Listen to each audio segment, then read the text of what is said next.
तो आज के संकेत क्या है मुझे नहीं पता, क्योंकि है ही नहीं मार्केट में ट्रिगर्स एक्चुअली। ऑनेस्टली स्पीकिंग इस मार्केट में ट्रिगर्स का अभाव है। हम कहने को सिर्फ एक ट्रिगर लेके चल रहे हैं कि आज सेंसेक्स की वीकली एक्सपायरी है, लेकिन वो भी हम इसलिए कह रहे हैं क्योंकि अब और कुछ है ही नहीं तो क्या बोलेंगे। तो ठीक है, आज सेंसेक्स की वीकली एक्सपायरी है।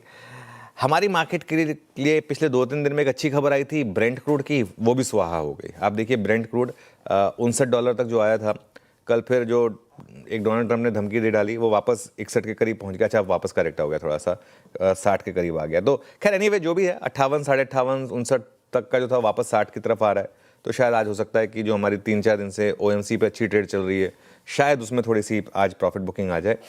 लेकिन मेरा ना आज का जो सबसे बड़ा सवाल होगा ना, वो होगा कि क्या आज आईटी शेयर मार्केट को लीड कर सकते हैं। उसके 2-3 कारण हैं। सबसे पहला कारण, नैस्डैक में अब एक क्लियर हो गया है कि एक बड़ी करेक्शन का रिस्क बन रहा है, और अब आई थिंक लोगों को लग रहा है कि वो जो एआई बबल था वो फाइनली फूट रहा है। जिस तरीके से अगर आप देखें, कल ओरेकल में इन्वेस्टर्स की बात हो रही है कि उन्होंने बैकआउट किया, और जिस तरीके से कल आप देखें एनवीडिया देखें या कोई भी स्टॉक उठा के देख लें नैस्डैक का, अब जिस तरीके से ये स्टॉक्स गिर रहे हैं उसमें एक रिस्क बन रहा है कि ये एआई बबल जो है ये फूटेगा। अभी बबल फूट के कितनी करेक्शन आएगी नैस्डैक में? 3-4%, 5%, 10% या 20-25% गिर जाएगा, क्योंकि वो एक इंटरेस्टिंग मामला होगा यहाँ पर। ऐसे में इंडियन आईटी शेयर्स मुझे लग रहा है कि थोड़ी सी अब यहाँ से एक रिकवरी दिखा सकते हैं और यहाँ से लीड कर सकते हैं। और एक कारण ये भी है, निफ्टी आईटी में कल गोल्डन क्रॉसओवर बना है। जब हम चार्ट जीपीटी की डिस्कशन करेंगे तब डिटेल में आएंगे, लेकिन यहाँ पर मुझे लग रहा है कि थोड़ा सा एक पॉजिटिविटी है। प्लस अगर आप देखें डॉलर रुपी, वो भी वीक हुआ है काफ़ी। हालांकि कल रिकवरी आ गई, लेकिन जो ओवरऑल टेक्सचर है डॉलर रुपये का वीरू, वो काफ़ी डाउन साइड पर है। 90 तो रियलिटी है, 91 तक भी हम गए थे हम।